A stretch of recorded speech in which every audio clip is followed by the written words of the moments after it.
માલ ખાય મદારી ને માર ખાય વાંદરી. આ કહેવત આજે ગુજરાતના રાજકીય નેતાઓ, પોલીસ અને જવાબદાર અધિકારીઓ પર બંધ બેસ્યા છે. દારૂબંધીવાળા ગુજરાતમાં ભાવનગરમાં વિદેશી કેમિકલ યુક્ત દારૂ પીવાથી 8 થી વધારે લોકોના મોત થયા. ત્યારે સવાલ એ થાય કે આટલી મોટી દુર્ઘટના છતાં જવાબદારો મૌન કેમ? ભાવનગરના ગ્રામ્યના ધારાસભ્ય પરસોત્તમ સોલંકી, સાંસદ નીમુબેન બાંભણિયા અને ભાવનગર પશ્ચિમના ધારાસભ્ય અને કૃષિ મંત્રી જીતુ વાઘાણી કહેવા પૂરતી પણ તેમની પ્રતિક્રિયાઓ હજુ સુધી સામે નથી આવી. જ્યારે તમારે જનતાના વોટ જોઈતા હોય ત્યારે તો જનતા ભગવાન સમાન થઈ જાય છે, અને આજે જ્યારે આટલી મોટી દુર્ઘટના બની છે તો સ્થાનિક નેતાઓથી લઈને ગાંધીનગર સુધીના નેતાઓ ક્યાં ગાયબ છે? તમે માત્ર મતના જ સગા છો? ચૂંટણી પછી તમારી કોઈ જવાબદારી નથી બનતી, કે પછી તમે મૌન રહીને સ્વીકાર કરો છો કે તમારા પાપે જ આ બધું થયું છે? નમસ્કાર, ગુજરાત પોલિટિકલ એનાલિસિસમાં આપની સાથે હું છું ભગવતી વિશાવડિયા. જ્યારે કોઈ મોટી દુર્ઘટના બને ત્યારે એક સવાલ ચોક્કસથી થાય કે સામાન્ય જનતાએ તમને શા માટે વોટ આપ્યા છે? તમારી સુખાકારી માટે કે જનતાની સુખાકારી માટે? તમારા ઘર ભરવા માટે કે તમારી સંપત્તિ કે સુખાકારીમાં વધારો કરવા માટે, કે પછી જાહેર રીતના જે કાર્યો છે તે કરવા માટે? શું તમે ખરેખર જનતાના કામ કરવા માટે ચૂંટાઈને ગાંધીનગર જાઓ છો? જો હા, તો દરેક ઘટનામાં કે દરેક સમસ્યામાં તમે અડધી રાતનો હોકારો બનીને કેમ નથી ઉગતા? અને મારે વર્ષો પહેલાની વાત નથી કરવી. તાજેતરમાં જે આ ભાવનગરમાં ઘટના બની છે, ક્યાં નેતાઓ મેદાને આવે? શું સ્થાનિક ધારાસભ્ય પરસોત્તમ સોલંકી અને જીતુ વાઘાણી તથા સાંસદ નીમુબેન બાંભણિયાએ કોઈ પ્રતિક્રિયા કે મુલાકાત કરી છે? શું એમને ખબર નથી કે આટલી મોટી ઘટના થઈ છે? કોઈ માહિતી જ નથી તમને? અને જો ખબર છે તો તેમણે કોઈ ઠોસ વિશ્વાસ વ્યક્ત કર્યો છે કે સમગ્ર ઘટનામાં એક પણ વ્યક્તિને છોડવામાં નહીં આવે? એક પણ પ્રકારની સંવેદનાભરી પોસ્ટ કેમ ના મૂકી? આ બધું જોતા એક પ્રશ્ન થવો સ્વાભાવિક છે કે શું તમે માત્ર મતના જ સગા છો? જ્યારે ચૂંટણી આવે ત્યારે રાજકીય પક્ષો ચમાણું અને દારૂ વિતરણ કરે છે, એ આખું ગુજરાત જાણે છે.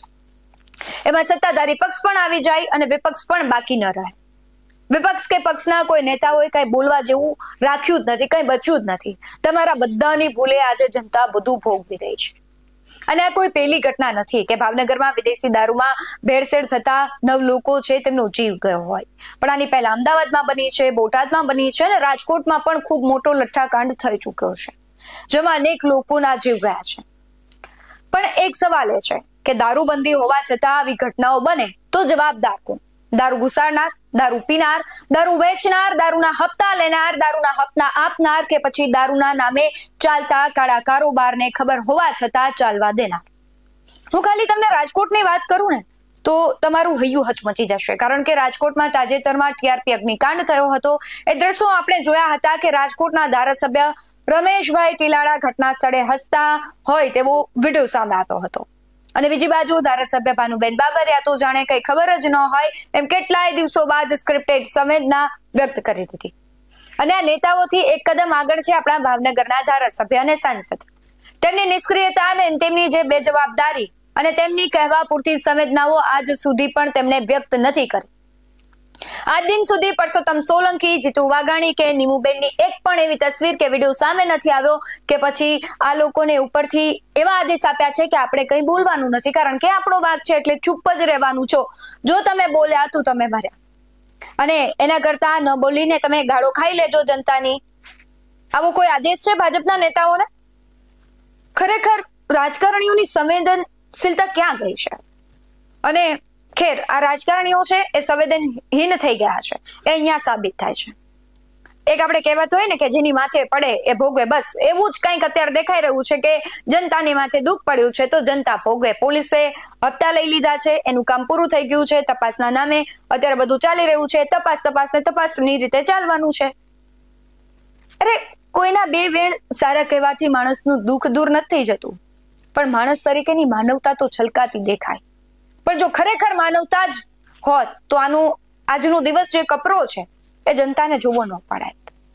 જોઈએ આ ખોવાઈ ગયેલા સાંસદ અને ધારાસભ્ય ક્યારે મળે છે, અને મળે છે તો શું બોલે છે? આમની નિષ્ક્રિયતા અને મૌન જનતાને હવે સમજી જવાની જરૂર છે કે તમે જેને મત આપીને ચૂંટીને ગાંધીનગર સુધી તમારી જવાબદારી, તમારી સમસ્યા માટે મોકલ્યા છે, એ માત્ર મત માટેના જ છે. તમારા મોત માટે એ જવાબદાર નથી. કદાચ ઇનડાયરેક્ટલી જવાબદાર છે, પરંતુ એ જવાબદારી ક્યારેય નહીં સ્વીકારે. ભાવનગરની આ ઘટનાને લઈને નેતાઓના મૌનને લઈને તમારું શું માનવું છે કમેન્ટમાં જરૂરથી જણાવજો. બાકી આવા જ વધુ અહેવાલો સાથે ફરી મળતા રહીશું. તમે અમારી યુટ્યુબ ચેનલને સબસ્ક્રાઇબ કરવાનું અને ફેસબુક અને ઇન્સ્ટાગ્રામ પર ફોલો કરવાનું ભૂલશો નહીં. બાકી અમને અપડેટ્સ મેળવવા માટે જોતા રહો BS9 ન્યૂઝ.